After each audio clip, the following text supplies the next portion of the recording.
We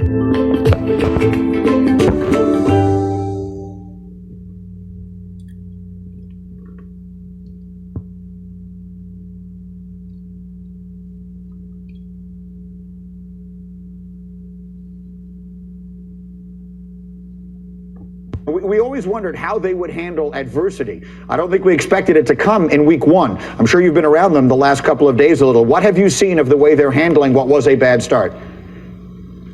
Well, I think they feel pretty good. You know, their leader, Freddie Kitchens, they're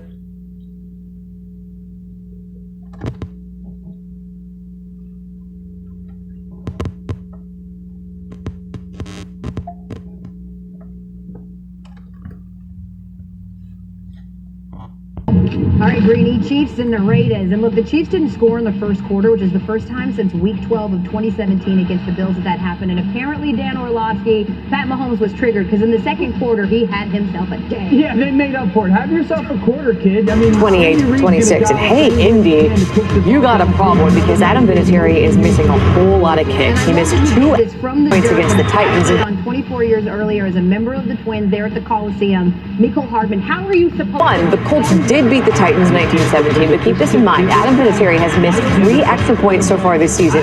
He has never missed more than 3 in a single season ever. Now, Frank Reich says he's not concerned. Jim Irsay says watching Vinatieri struggle breaks his heart. But Vinatieri cleaned out his locker really early, didn't talk to the media except for this little nugget, according to our Mike Wells. Vinatieri said, "Oh, you'll hear from me tomorrow." When reminded that today, Monday, was an off day, he's like, "Yeah, you'll still hear from me." So stay tuned for that. Okay.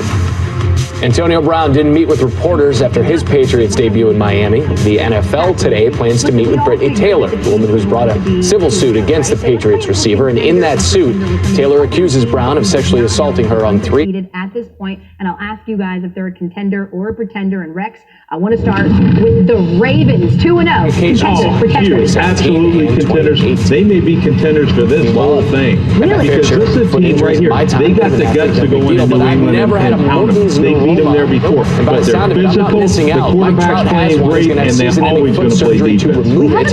Painful condition affecting the ball of the They're also sitting at 2-0. 291 this season, 45 home runs, 104 RBI. He was Trout having arguably the best season in his career as a power hitter. His home run trailing only 20 losses, 47 in 2000 for the Angels single season record. It's better than Tim Salmon, it's better than Mo Vaughn, more than Vlad, more than Albert, more than Reggie. You get it. Trout's 134 games, second fewest by anyone. Team that's going to run away with anything?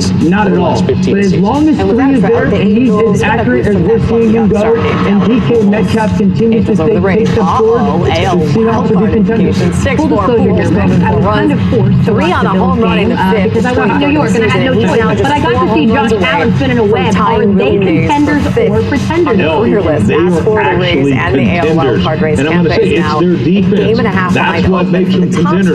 This is one of the best defenses in the league. Oh, and by the way, you mentioned Josh Allen. Oh my goodness, he's a big athletic guy, probably the second best athlete outside of Lamar Jackson. But he can put he can run with it. He's a better thrower than given credit for. He's getting better and better and better.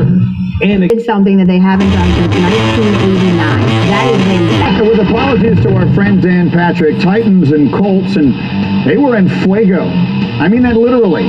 That's a pyrotechnics machine. It caught on fire at Nissan Stadium, and we had some issues here. Rex, I'm not sure. We got to keep an eye on the field. I don't know how you work around this. A fire extinguisher to be used to put it out. A large burn mark was left on the sideline. So we had some hot action going on yesterday before the game. All right, we got the 4 o'clock Sports Center this afternoon. Special time, 4 Eastern with Hannah and Keith with new developments surrounding the allegations against Antonio Brown.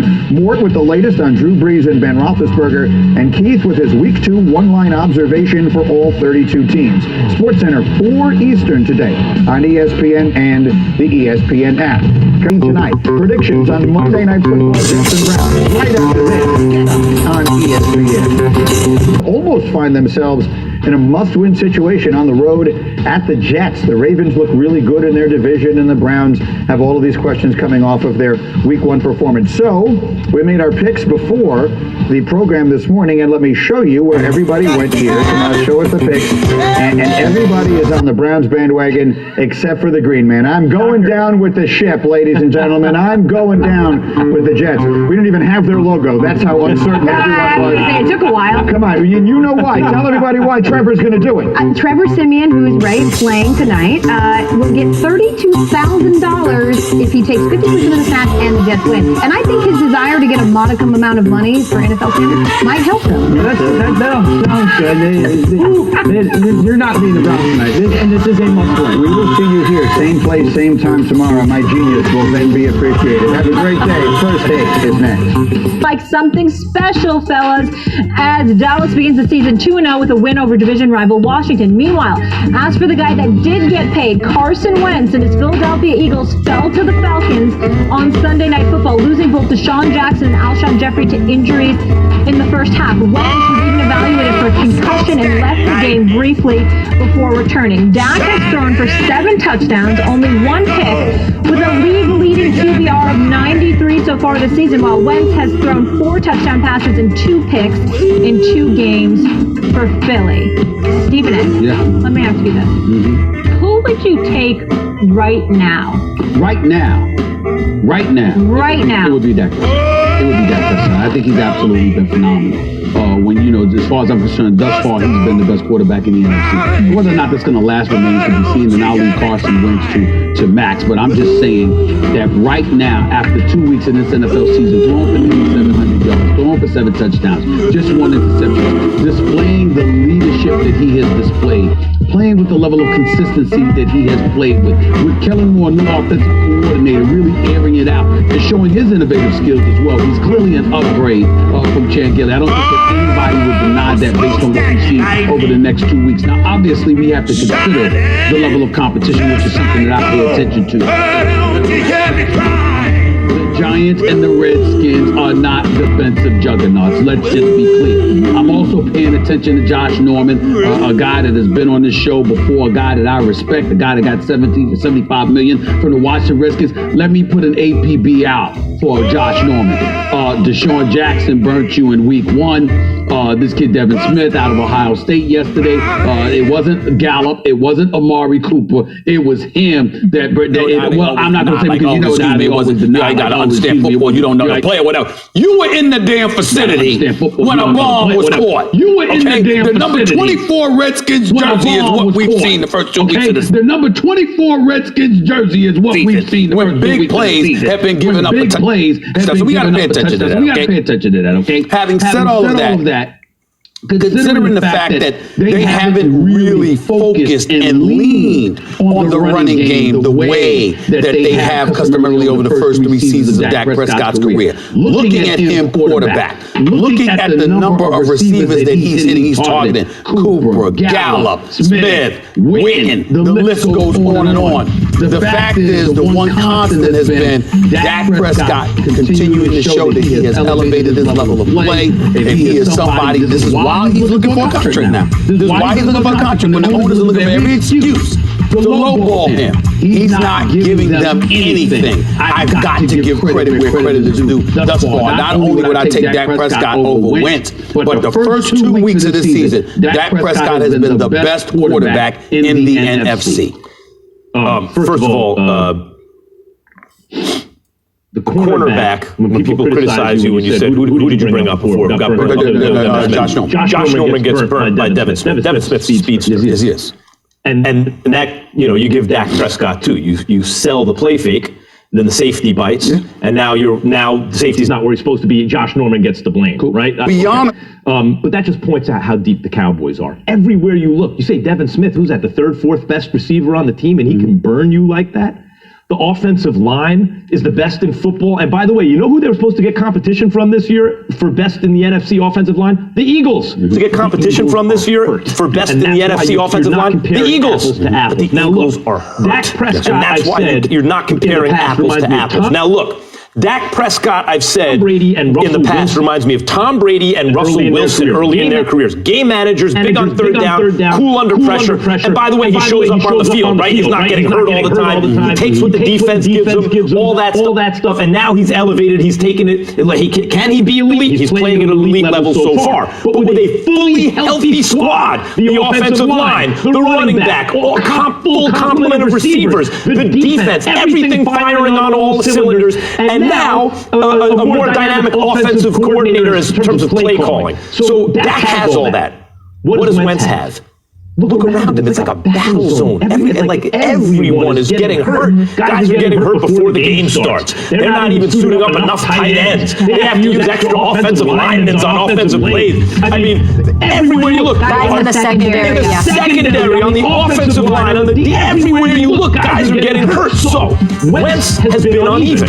First halves have been bad. Second halves, though, we've seen him do things Dak just can't do. Not yet. Wentz can do things. It's like if you put Patrick Mahomes on a team without enough around him, and I know the Eagles look on paper stacked, but in terms of what they're actually fielding, Mahomes wouldn't look like he looks. Wentz reminds me more of Rodgers than Brady or Russell Wilson. In other words, he is a little bit more of, or maybe I should say a little bit more of a risk taker.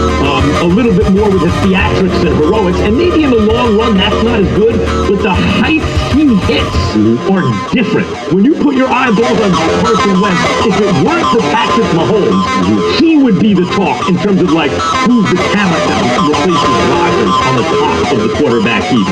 We're not talking him because Mahomes is from outer space, but otherwise we'd be talking Carson Wentz. And by the way, he won the game with a pass down or who dropped the pass. He won the game against a pretty good team in Atlanta, at least on paper. So if you're saying who do you want more, Dak is in a better situation right now. Give me Wentz. Couple of things. Number one, we don't know if Atlanta's a really good defensive team. That's number one. Number two, when you talk about the Eagles and their injuries, let's keep in mind that Carson Wentz and the Eagles weren't injured in the first half of game one when they were down 17-0 to the Redskins. So let's take that into consideration. Number three, when we also point to the Eagles and we sit up there and we say, excuse me, Carson Wentz could do things Dak can't do. I think the thing that we have to acknowledge, at this point in time, we don't definitively know what Dak Prescott can do. We are watching this guy evolve before our very eyes. And we've watched the growth, the maturation take place. And unlike Wentz, who's been injured not 1 but 2 years, forcing him to miss 2 consecutive postseasons, including a Super Bowl championship run, Dak Prescott hasn't missed a single game. He hasn't missed any of the 50 regular season games that he has been in. He hasn't missed a couple of postseason games, the 3 postseason games that he's played in, and the maturation process has been taking hold. And so when we look at it from that perspective, combined with the fact that the Dallas Cowboys are perceived as being a team with better personnel, are we sure that we are in a position to say that Dak Prescott can't do certain things that Carson Wentz? It's one thing to look at Patrick Mahomes and say you can't do that because this dude seems otherworldly. He just seems from another dimension. He's that special of a talent. But in terms of everybody else, when you look at good quarterbacks to great quarterbacks in the National Football League, outside of the resume of Breeze, of Brady, of Rodgers, stuff like that, the only person you can look at and say, well, Dak probably can't do Mahomes. Is Mahomes. I'll say this. No, and Lamar Jackson because of his ability to run. I'll say this about Dak. My honest opinion is I agree with that sentiment basically. Dak it's like, let's see what he can do, and he's showing it now. But you have to look at the context in which he's showing it. He has every single thing a quarterback could need. Carson Wentz on paper has it, but not actually out on the field right now. So I go to another Dallas Cowboy who I sometimes reference when we talk running back, Emmitt Smith. Emmitt Smith's greatness is beyond question. But most people don't consider, like, do you think he's the greatest running back of all time? Even when he's putting up record numbers, because you can see the offensive, his situations, and you think, well, what would happen if you put Barry Sanders behind him? By the way, you could have made the same arguments back then, even this close. Let's say Barry Sanders did run, behind that offensive line.